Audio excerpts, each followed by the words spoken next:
So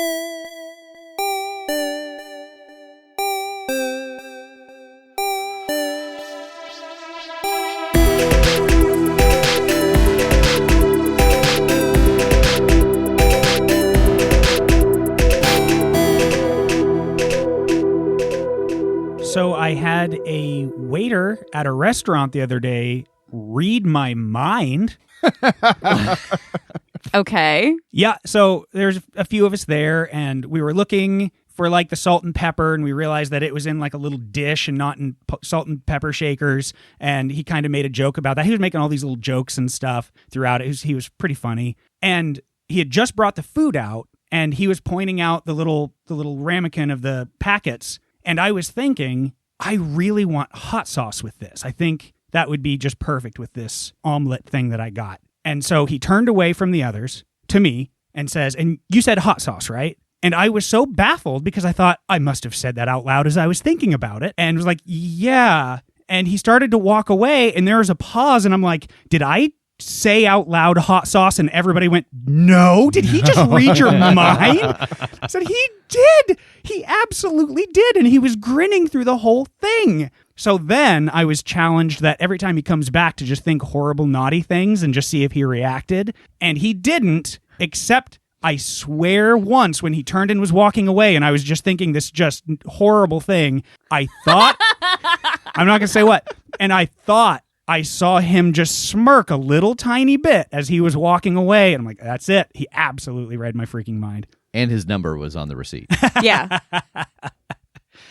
He was very good, though. He was on it. He was funny. He was making all sorts of just dumb little jokes. It was my kind of thing. He got a very good tip out of that. I mean, you'd never catch an experienced telepath just by thinking like dirty nonsense. They've got to be prepared for that. Oh. That's what most people are thinking just in general right? all the time, like, that's right? just the random garbage they're hearing. Yeah.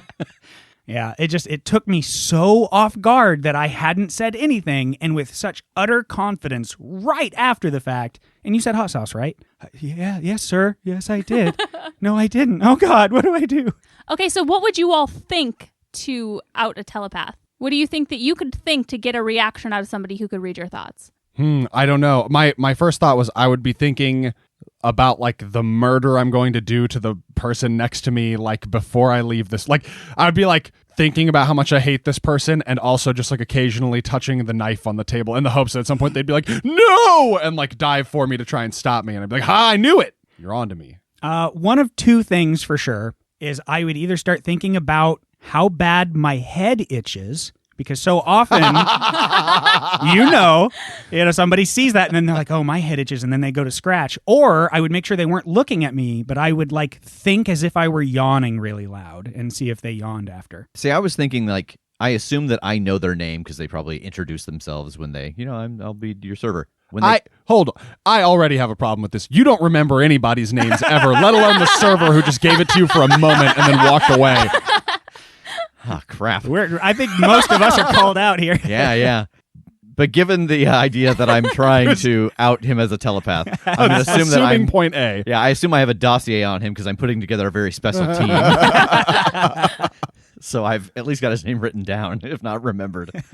That when they turn away, as loudly as I can, think their name, look out. Like something's flinch. going to hit you. Like, yeah, just like a warning you would shout, but only in my head. Solid. That's a good one. I would probably think the entire score of a musical, beginning to end, which is not unusual for me. But I think that's so nerdy that they would feel compelled to out me as a complete dork. To bully you, yeah. Yeah, exactly. That'll work for you, Kim, because you'll get halfway through and they're going to get tired of it, and then they're going to think into your mind avocado, and they'll know to stop. And Exactly. I thought you were going to say like a very, like an earworm song to see if they start saying it out loud. Or Oh, so they can't get it out of their head, so they start singing it? That's pretty good. I would probably go like, oh, man, too bad. I gotta find someone to give this fortune to. You know what? I think I'm just gonna pick a random person. The next person that says this phrase to me randomly on the street, I'm just gonna give him $3 million. And that's it. I made up my mind. That's good. I feel like it would be tough, though, because somewhere in your subconscious brain, also, you're going to be thinking, this plan's going to work. This is going to get him to reveal himself. So like how much of your mind are they reading? Yeah. Like, are they just constantly getting surface thoughts, but if they focus in, they can know your they get lies? your deeper thoughts? Like I think along that's a good Tass's point. lines, just thinking like you're now blinking and breathing manually. Like, and then just watch them, see if they're just like start blinking a lot, or just be like, you're now aware of how much space in your mouth your tongue takes up all the time, or the fact that you can always see your nose, and just see if they're like looking at their nose, crossed eyes, looking for their nose. I appreciate that you said, and then in your subconscious, you're thinking how good of a plan this is. In reality, this with me, it'll probably be, I'm going to give $3 million to the next person that says this. God, this is a good plan. Like full sentence, nonstop. It's a great plan. It's totally going to get Not a him. different part of the brain Yeah, having that thought. No, I would have said it out loud if I was speaking. I do really look forward to all of the Discord comments about, damn it, Jake. Now I'm aware of my breathing.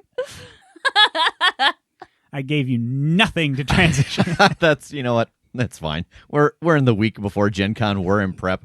I just want to remind anybody out there who happens to be in the Patreon tier where you get the t-shirt on the cycle. Make sure that you check your email. Oftentimes Patreon emails go to junk mail. And this came up in Discord the other day that we had some people who hadn't realized that the shirt was available yet. And every time that shirt becomes available, I do send a message to you on Patreon, and Patreon sends you a notification that probably goes to your junk mail. And inside of that email has all the instructions on how to redeem your shirt, because oftentimes we have different styles, different colors available, as well as picking your size. So make sure to look for that if you have not yet gotten your shirt, or if you'd like to join this month and get a shirt in the future, look out for those emails. I think with that, we're going to let this recap roll while we plan for Gen Con.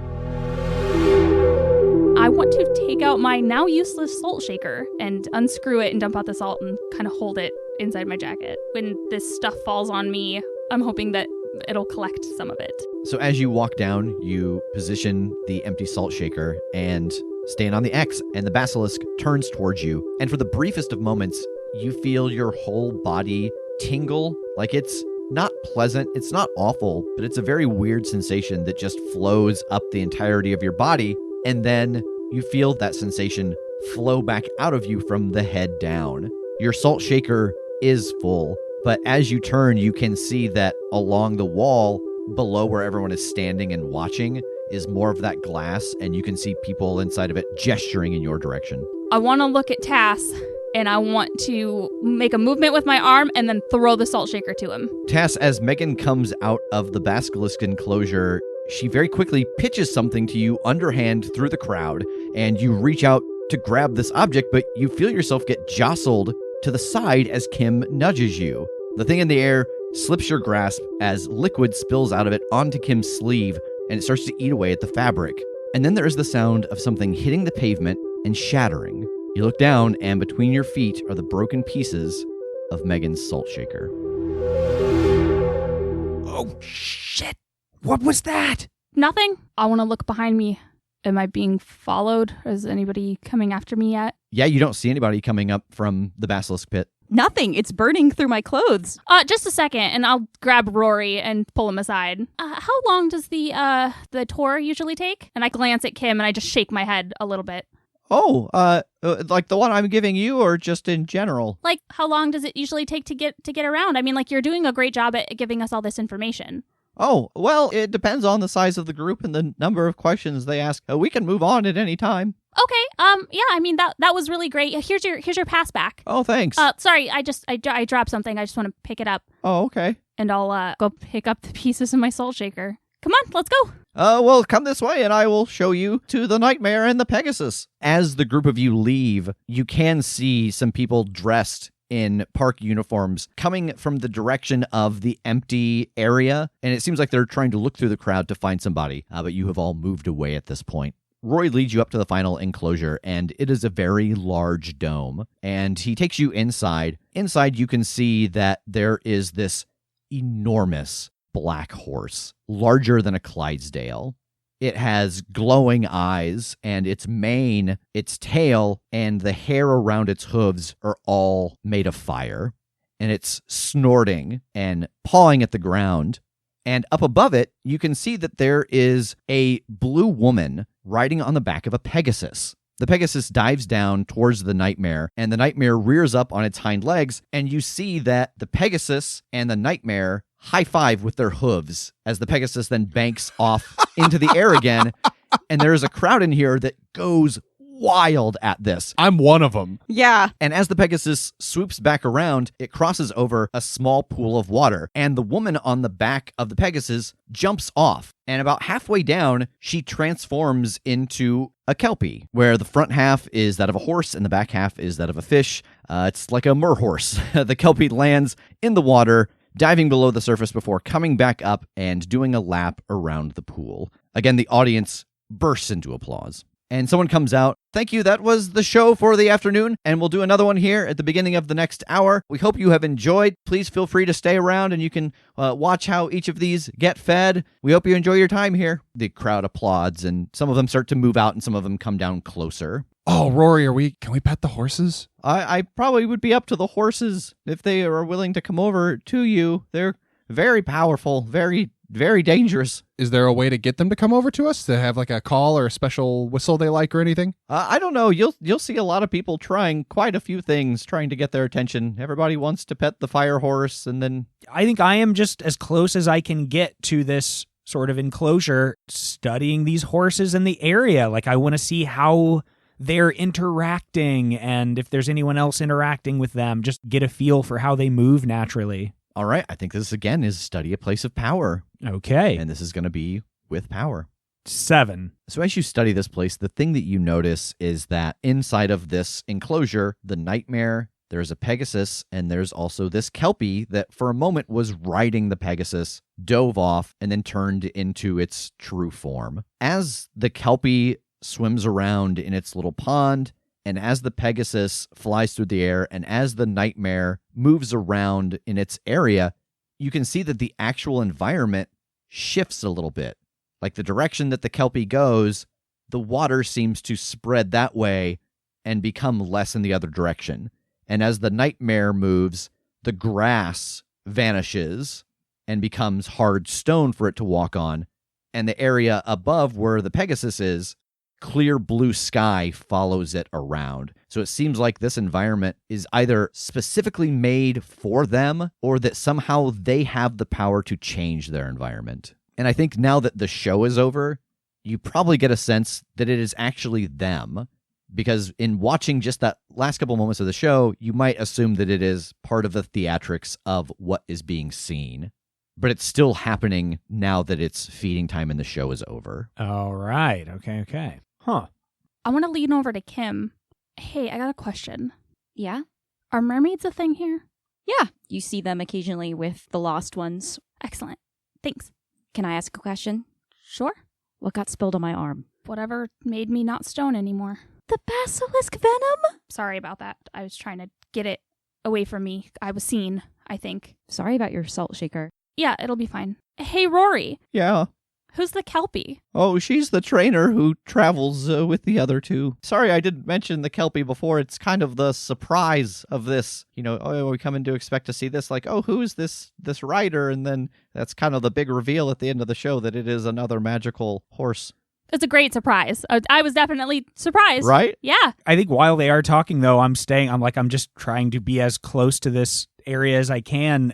And I'm just testing the water with, like, sending out good vibes towards the nightmare. Like, I'm legitimately using that bizarre encounter with Borbok and trying to feed my memory and feeling of delight at that towards the beast. All right, so you get to roll Persuade an NPC, and you're going to add +3 as if you had cashed in a debt as you are feeding this positive memory towards the nightmare. Okay. And so you're going to roll with heart. 6. How? Snake eyes +4, baby. Good God. Can I lend a hand? How so?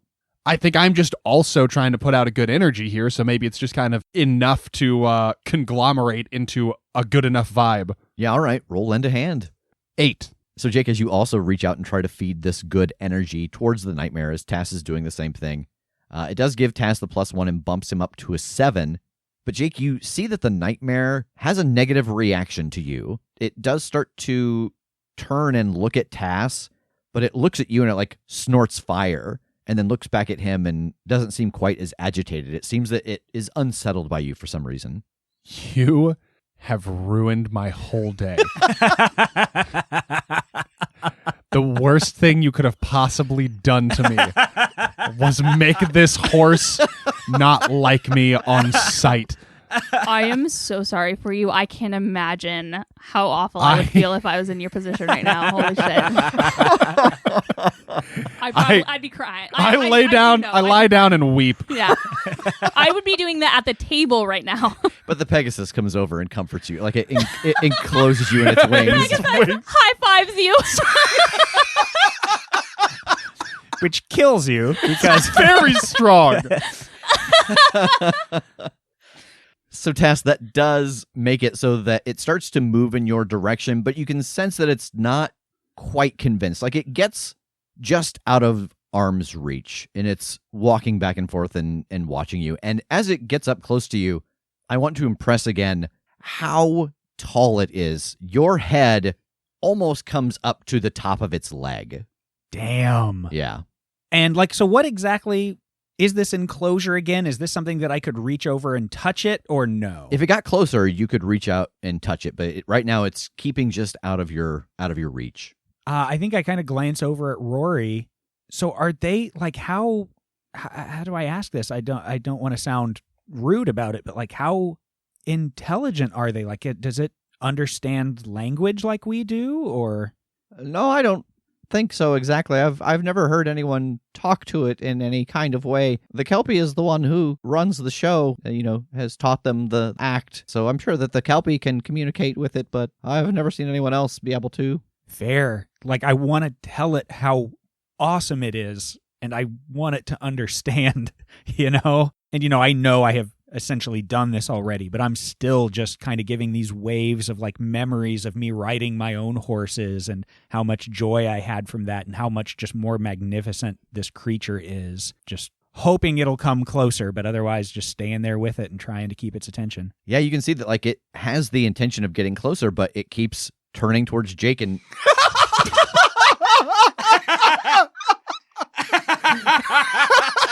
This is a nightmare. Literally. and huffing out this fire through its nose. I wipe a tear and I say, I'll give you some space. And I walk away out of its line of sight. And as he does, it comes closer to you. Oh no. I'm looking in one of those like security mirrors, like I can see it behind me getting closer to him, and I'm just nodding solemnly. Wait, don't turn around. Just stay strong Don't- whatever you do. Don't let it see you cry. Are they usually this particular about people? Yeah, they're very particular about, I don't see it even get this close to people for the most part. It seems a lot calmer than normal after the show. Awesome. Rory, do you think you could introduce me to the Kelpie? Oh, sure. Oh, great. Let's go do that. Tass will be back. Okay, hey, real quick, do they have names? Oh, yeah, the Nightmare is Sweet Vendetta, and the Pegasus is Princess Souffle, and the Kelpie's name is Blue Swords. I love all of that so much. Cool. And he smiles and nods and then starts leading you towards the Kelpie, Megan.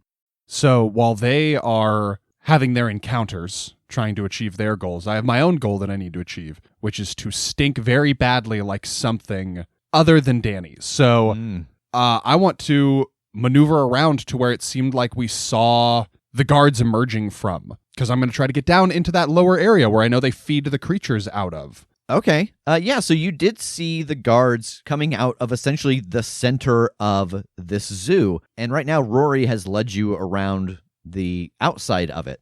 So you can head towards the center, and there is a pretty small building. But you can see that actually about this time, those guards that you saw going towards the basilisk are now going back inside of this little building. Perfect. I want to channel here real quick to Okay. get some magic energies. I got a 6. All right, so you get a hold 1, but you cannot channel again for the rest of the scene. Very good. I'm going to try and sneak in behind the guards as they go in. All right, so I think this is going to be keep your cool. Explain to me the situation you want to avoid. I want to avoid being spotted on my way through this door and down into the lower facility. Okay, so roll with spirit. 8. where are you trying to go in here? The only one that I'm like definitely familiar with is the one underneath the Phoenix. I'm trying to get to that. You know, I know where the feeding area is and where that pen is on the surface. So I think I have the best idea of how to get to that. That's where I'm headed. Okay. So I think that you can get down there with this keep your cool, but the cost is going to be that you're essentially burned at this zoo. Like you are going to be caught on quite a few cameras once they go back and review footage. But for the moment, you'll be able to get there. Okay. So describe to me what this looks like as you're sneaking through these underground tunnels, making your way towards the Phoenix feeding area. Do I realize now from the beginning that I'm going to be burned? Like, do I realize like I'm going to be caught on cameras as I go through? Yeah, I think that like as you take your first step in, you just see that there are so many cameras. Okay. Then I think I'm just like dipshit touristing through this area. Like I've got like my phone camera. I'm just like, oh, like looking around, taking pictures of stuff, taking selfies with stuff. Like I just clearly I don't belong here, but like I'm just so enamored with the fun of this place. I'm all lost in the whimsy. Okay, so I think make a note that if you're ever confronted about this, you get a +1 if you stick to that story. Okay. This is exactly the same ploy that you all did at the prison when you were breaking into that.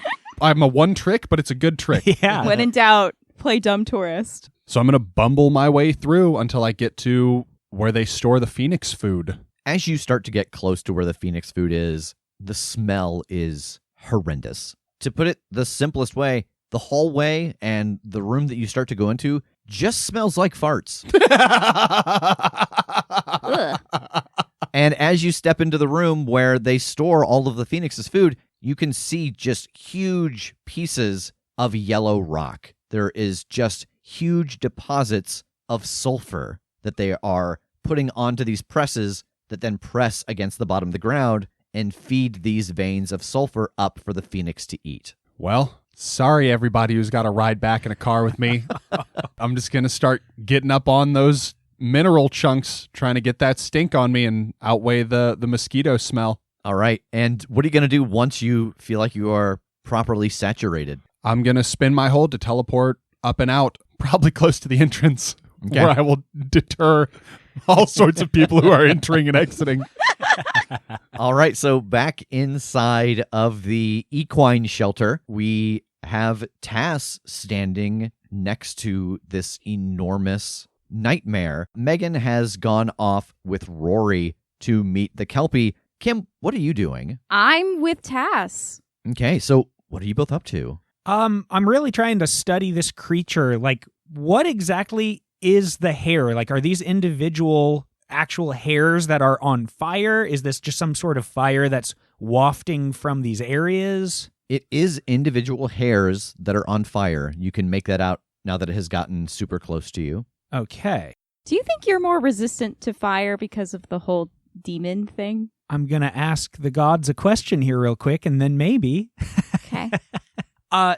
My actual question for that would be, can I pitch you one thing or another to be able to touch this without getting too hurt, I guess? Let's hear it. If I used my The Devil Inside move to add some of these, abilities, could that maybe offset if I took one to gain armor? Would that maybe not hurt me as badly at least? Generating the armor, it makes total sense that it would be that you could make it specifically against fire. Okay. I think I would go with that then. Really what I want to try to do is, I don't know how to ask permission, but I kind of want that. I don't want to hurt this thing. I don't want to disrespect it because it has genuinely, come over to interact with me. So I don't know what exactly I'm trying to do, but reach through and pet him and touch that hair and almost get this feeling of may I do this? I don't know if there's anything for this, but that's the kind of the vibe I want to give first before I do anything else. I think roll figure someone out. Okay. So you're going to roll with mind. When you try to figure someone out, roll with mind. On a hit, ask 2. On a 7 to 9, they ask 1 of you as well. If you're in their circle, you can ask an additional question, even on a miss. Okay, in that case, can I also be giving out essentially what would be this vibe of I would go to bat for you. I would do something for you. I would help you if it came to it, because I want to lean into my tongued and silver move by tempting it with power, maybe a favor, a debt, something to show that I am like on its side. I am a friend of horses.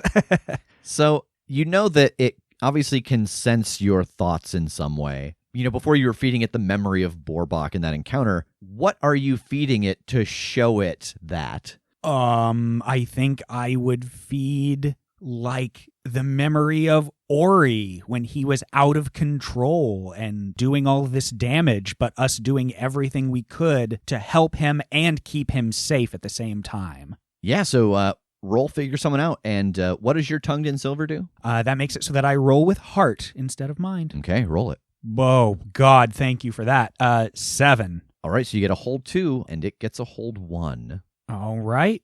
I think my first one is, how could I get you to let me take a few of your fiery hairs? It snorts fire again, and as it does, its chest puffs up a little bit, and you get this feeling of only those who are strong enough can take them. It will let you do it simply by proving that you're strong enough to do it and withstand the ramifications. Okay. And how could I put you in my debt? I think that the answer to that question actually feeds into the question it's going to ask you. Okay. The question it asks you by horse telepathy.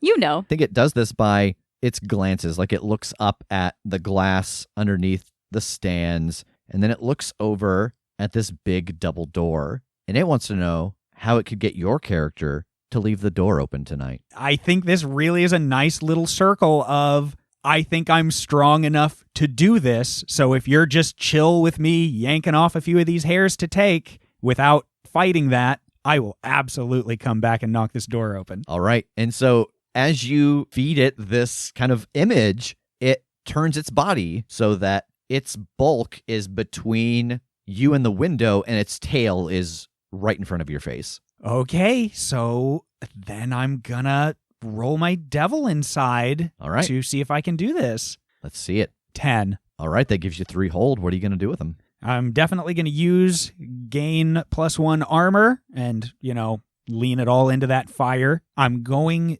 to, I think, use demonic senses. I want to change specifically my sight. I'm supposed to kind of pick a thing. Like, what is that going to be? So I think I want to change my sight so that when I'm kind of glancing around at the doors and stuff, just at a glance to hope that will help me like spot imperfections or something that I can break or mess with to maybe be able to help it. Okay. And I want to take +1 forward. What does this demon form look like? Yeah, this is the first kind of transformation we've seen from somebody. It is.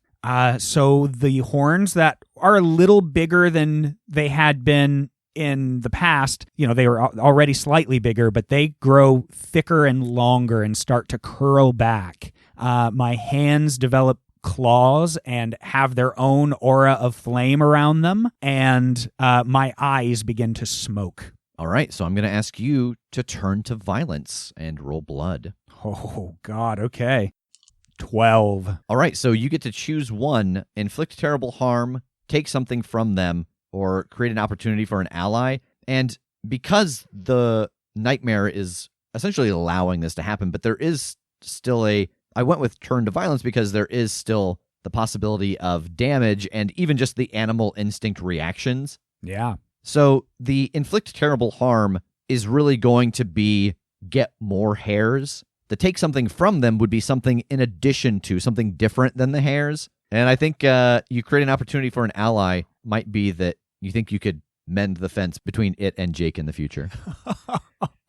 But I don't care which one you pick. Whatever you want to do is fine with me. He's been drawing horses in his notes I all want to hold it session. against you. Look at this picture I drew. Me and my best friend Horse. I'm going middle option. I want to take something from them. I want to know what this little extra might be. So as you reach out and you pull these hairs away from its tail, these do 2 points of damage, but your armor negates one of them. And it turns back instinctively and it snorts out that fire breath, and you feel the fire that comes out of its nose join into the fire around your hand. And the little thing that you take from it is that 3 times when you are using your demonic form. Attacks with your fist, with your flaming fists, will be armor defeating. Hell yeah. Okay. So, Tass, you have got a handful of flaming horsehairs. What are you doing with them? I suppose that since I'm in this form, it's not too bizarre to see people like this. I've got the fiery hands already, so I think I'm just wrapping the hairs up really tightly and just kind of palming them, just getting them in my fist and clenching that so that any of the fire coming off of that just seems like it's a part of what's already going on with my hands. Okay. I think that in this moment, Rory turns in your direction from the conversation that he is having with Megan and the Kelpie. Are you all right? Oh, yeah, I'm good. Just sort of mutual respect, fiery dude to fiery horse conversation going on, Oh, yeah, I get that. Cool. I'm so glad. I think I'm giving Megan a definitive nod of like, hey, time to go, like kind of tapping my wrist. Oh, yeah, we gotta get going. How do we get to the exit from here, Rory? You'll just head out and you'll go to the right and follow the circle around towards the front. Okay, awesome. Well, thank you for the tour. It was so great to see you again. Oh, yeah, you too. How often do exhibits get rotated out? Oh, every few months. This one's very new, so it'll be here for a little while still. Okay, well, maybe we'll come back. I am already moving. Yep, I'm moving with Tass. Oh, everyone's leaving, so I gotta go. But okay. yeah, Come on, Alice. Yeah, and as you turn to leave, he stands and waves as the 3 equine creatures watch you exit. And Jake's like up near the entrance, right? Yeah. Okay, I think we're like giving him the nod of time to go. Cool. Yeah, I'll walk out, go start the car, get ready to go. Okay. And as you all track out with Jake, boy, he smells bad. Jesus, dude, did you fall in an outhouse? Where did you go? I went and meddled with the Phoenix food. that's sulfur, isn't it? It's sulfur. It's at least sulfur adjacent. I don't know. But yeah, it's pretty bad. You think Borbach will still be able to make out outsider stench on me? I don't know. I'm not sure how powerful Centaur's senses are, but No pretty way. powerful. There's- It's pretty powerful. If you were an ice cream cone, you'd be dipped in shit. That would be your flavor. Okay, well, shit dipped cone. There's no need to be this hurtful Gross. about all this. You really leaned into it, but power to you. Smart, yeah. yeah. Cool. All right. And even more dejected than I was at the rejection of a horse, I will start driving us back to Borbach. Can we roll down the windows like every window? Yeah. And I have to ride with him because I've taken my form and I didn't pick movement. So So you all head back to Borbach at the Union Stockyard Gate, and he is anxiously awaiting your return. And he sees the car pull up, and you can see that he pumps a fist in the air. Oh, you're back already! We did it. Really? I'll open my clenched fist and show him the roll of these fiery nightmare hairs. Oh, look at that. Very good job. I'm very proud of you. It's very intense security from my understanding there. Yeah, it was weird, but we did it. Enjoy. Yes, Borbach will put these to good use. Thank you. And he plucks them out of your hand. I step out of the car. Oh, my friend, are you ready to... You stink. Why is everybody being so mean to me today? No, like from here, the wind, it just shift direction. You smell like the horse stable. That's where we were. I saw some horses and I fed a bird and... Oh, yeah, he did get close to the Phoenix. Oh, interesting. That's a mighty potent... what is that? Is it like sulfur? I think so. It's like a mineral that they feed the Phoenix. Oh, probably a little magical if it's Phoenix food. I don't know. Hmm. You want to take a big sniff now? I think I will pass. What about your Okay. game, bro? Game recognizes game. I mean, you got the hairs, right? So it's like ultimately you won here. Oh, yes. Yeah. I just wanted to see what I'm going to figure out who you know. I don't know why you're keeping it a secret, but Borbach will figure it out. Okay, bud. So we got you the hairs. Yes. Now, what do you know about the Cloud Gate? Oh, right. So I was going to tell you about the Cloud Gate and the people who show up there.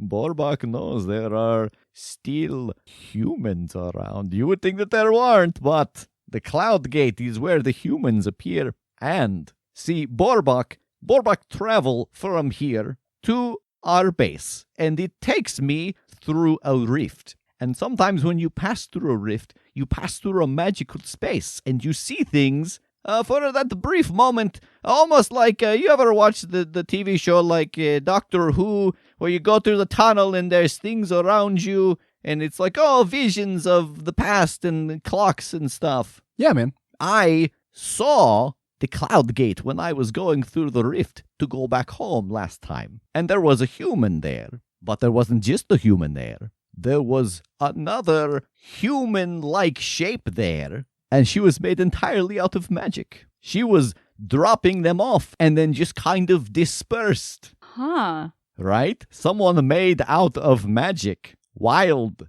But I saw it. I recognize magic when I see it. Yeah. Now, the juicy part is, you ready? Uh-huh. When I came back, I had to run an errand, you see. And I went over to do something for Tranquil Silence, and I say that I know magic, but Borbak also knows Silhouette. I saw that woman again at Tranquil Silence. They think she's a ghost. But she's not. She's made of magic. I think she's maybe a plant, maybe posing inside of Tranquil Silence. They think she's a ghost because she passed through things. She kind of translucent, but she's entirely made up of magic. And he crosses his arms across his broad chest very proudly. Wow. Okay, that is kind of huge. Thank you. Wow. Okay, but you saw her, like, in person, right? Not just when she was, like, a shape made out of magic? Yes. What did she look like? And he starts to describe her to you, and it is the exact way that Lana looked last time you saw her. Okay. That sounds really cool. Can you, like, take people with you through these portals? Only if they have permission to come. How do you get permission? Oh, Mother has to give it. Oh, you got to get permission. Got it. Yes, usually it's only for very high up people if you have a meeting with them. Well, it sounds really, really cool. It is. And speaking of meetings, I have my own engagement that we need to get to, so... Right. Borbak, thank you so much. Of course. It's really nice hanging out with you. I feel like I don't get to see you very often. It's true. This work, it keeps us busy. I do have one last question for you all, though. Okay. What kind of snack did you bring back, Borbak?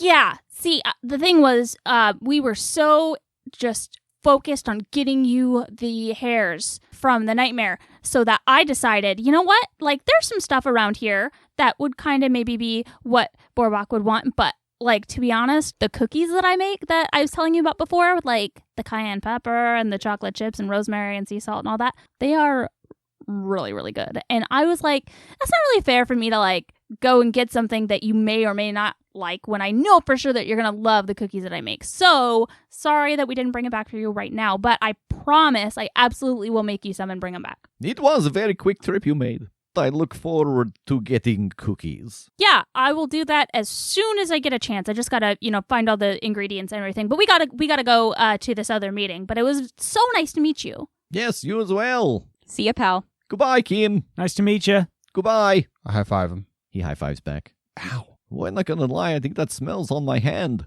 Sorry. Now that I've gotten kind of used to it, it's not so bad. It's something different. Okay. I go get in the car. All right, where are y'all going? I got a meeting with Damien. All right, unless there's anything pressing we want to take care of right this second, I do need to meet up with Damien. Yeah, I don't have anything pressing except if I let that nightmare out, then that wouldn't be a bad thing. It was kind of part of the deal with getting the hairs and stuff. So that might be something I try to do tonight if anybody wants to help me out with that. But obviously this comes first. Okay. That sounds fun. Yeah, we'll see what happens here. Speaking of, what was the commotion over at the basilisk thing? Yeah. And I'll go into my pocket and pull out all the broken pieces of my soul shaker. I thought maybe if I went and I stood under the solution venom thing that they made to turn you not into stone, and I held my salt shaker, I could collect some of it when it poured back on me. I was like, I don't know, that sounds pretty powerful. That might be useful at some point, and I'm not using it right now, the salt shaker. So I thought maybe it could be a good canister because I just don't, I don't have vials on me, but wasn't sneaky enough. I think some guards saw me, and so when I rushed out, I tossed it in a panic, and I didn't communicate properly that that's what I was doing, and it broke. It's not like it matters. I can't use it here anyway. It wasn't a dumb idea. It was a really good idea. Can I take a look at that salt shaker? Sure. And I would like to hold the pieces of it in my hand. And when I rolled put a name to a face with Borbach, that made me level up. Oh, what are you going to take? I'm going to take psychometry. And what is that? When you examine an interesting object, roll with spirit. On a hit, ask the MC questions from the list below. On a 10 plus, ask 3. On a 7 to 9, ask 1. And then I have a whole slew of questions I can ask. And on a miss, the emotion of the object overwhelms you. Take -1 ongoing for the scene. All right, roll with spirit. That is an 11. Okay, you get a hold 3. Okay. What is the history of this object? The impression that you get from this object is that it is something that Megan has had for a very long time, and that it is a focus for her training, and it was important because it was part of the household that she grew up in, and it was present the first time that her powers got out of control. What secrets or mysteries has this object been privy to? This object has been privy to moving between dimensions. It has felt what it's been like to move from one reality into another, and it was moved there by someone who wasn't Megan and locked away until the rest of the group reunited her with it. Okay, and where does this object belong? This object belongs next to the pepper. Okay. I spent a hold for this round. Good question, dummy. Next. But I think the thing that you get from this is where the pepper shaker is. And you get a sense that the pepper shaker that is the mate to this salt shaker is in one of Strome's many vaults. That's why this looked so familiar. What? What do you mean familiar? I've seen this. Well, not the salt shaker. I've seen the pepper shaker. Strome has it. Why? That's an excellent question for Strome. But it's not magical. Trust me, she wouldn't have it if it wasn't magical in some respect. It has never done anything on its own. Maybe other stuff that was touched by your powers like that could just also hold a purpose as a focus for, like, someone else with similar abilities, or you, if this got destroyed, maybe the pepper shaker could do the job instead. I guess. I don't know anything, and that is just becoming increasingly clear as I'm here. So, maybe. Well, I'm pretty sure I'm gonna have to talk to Strome about a lot of things, depending on how your stay continues. So I will just add it to the list. I'm sorry. I didn't mean to bring up anything painful here, and I'm handing her the pieces of the salt shaker back. No, it's fine. I guess it's a good thing to know. I don't know what it means. It doesn't really matter, I guess, since I can't do anything with it here anyway, but I wish I didn't break it. I actually want to kind of intercept, like as Kim goes to hand off the pieces, I want to take the pieces of the salt shaker and clasp them in both of my hands and close my eyes and take a deep breath. And I would like to try to let out a power within me. All right, roll let it out.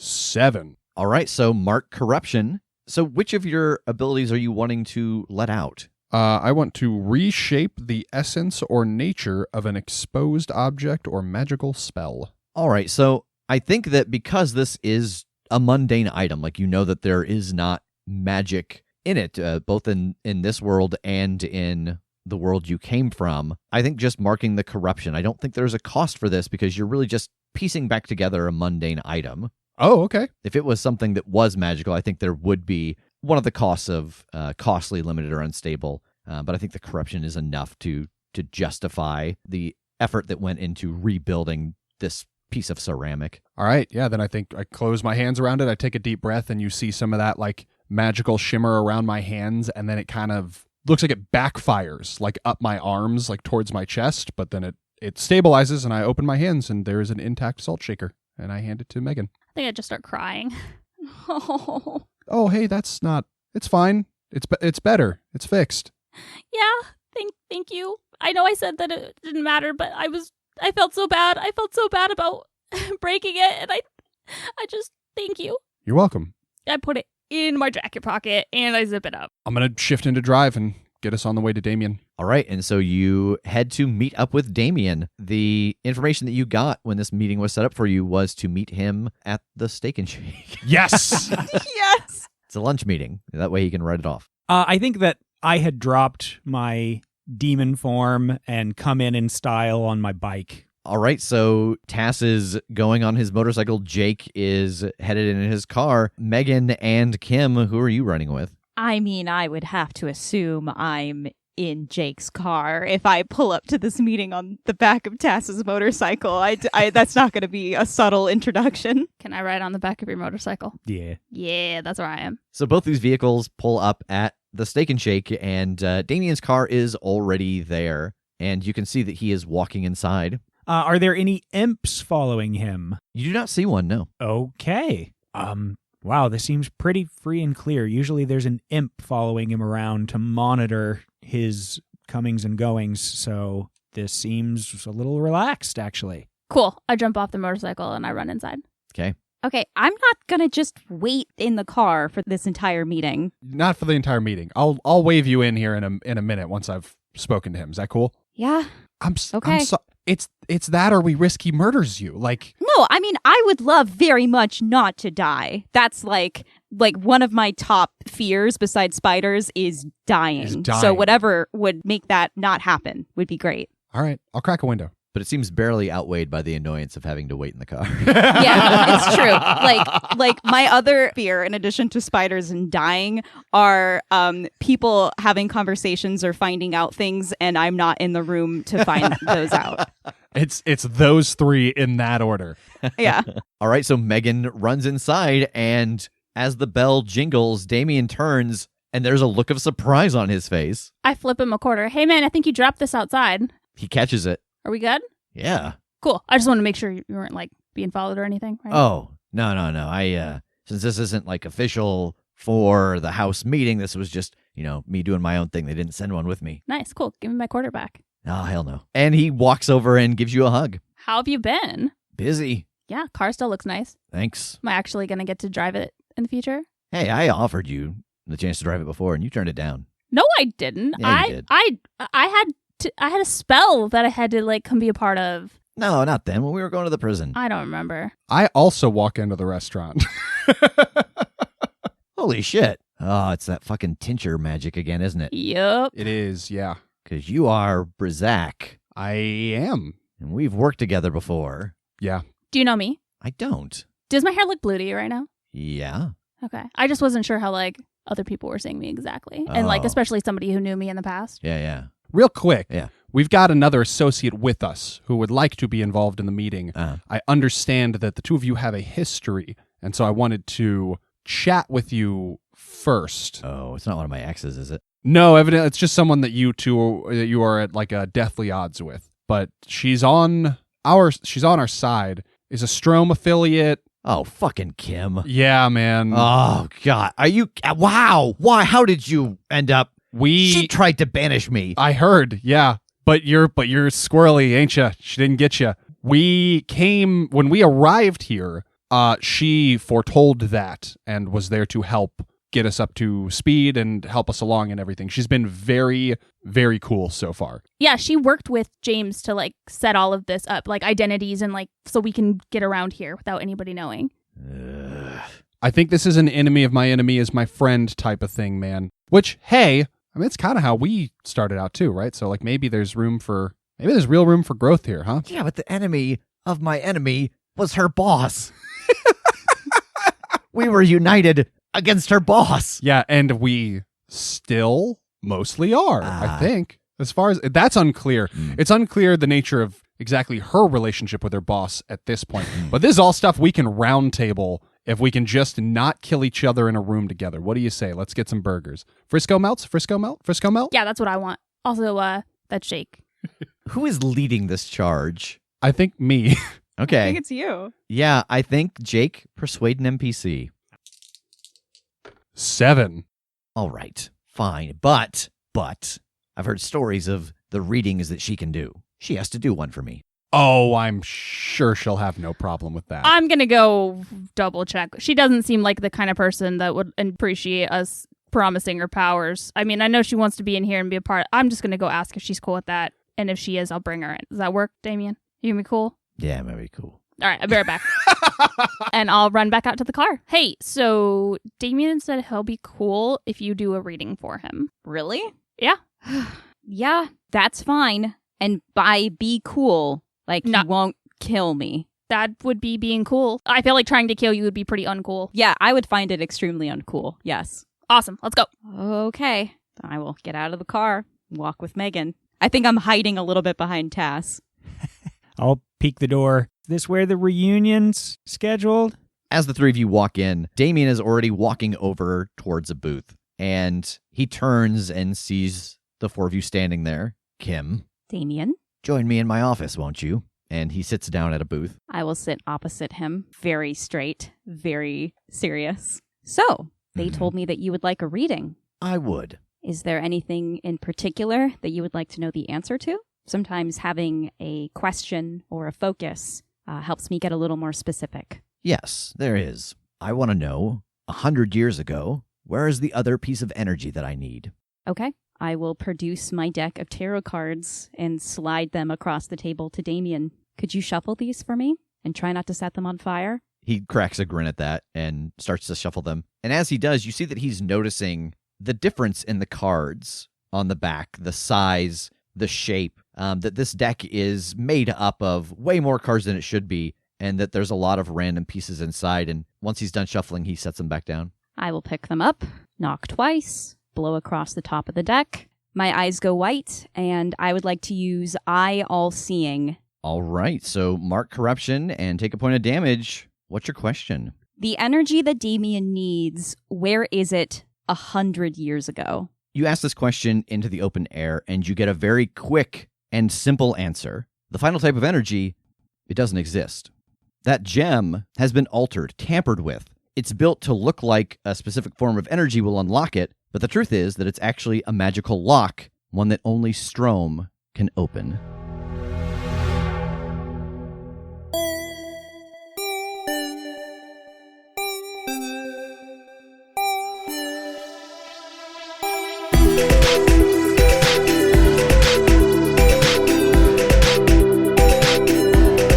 The Critshow is a Critshow Studios production, edited and produced by Brandon Wentz with music by Jake Purley. You can find more information about us at thecritshowpodcast.com. To keep up to date with upcoming live shows, contests, and other special events, follow us at The Crit Show on Facebook, Instagram, and Twitter. For even more weekly content, join us at patreon.com/thecritShow.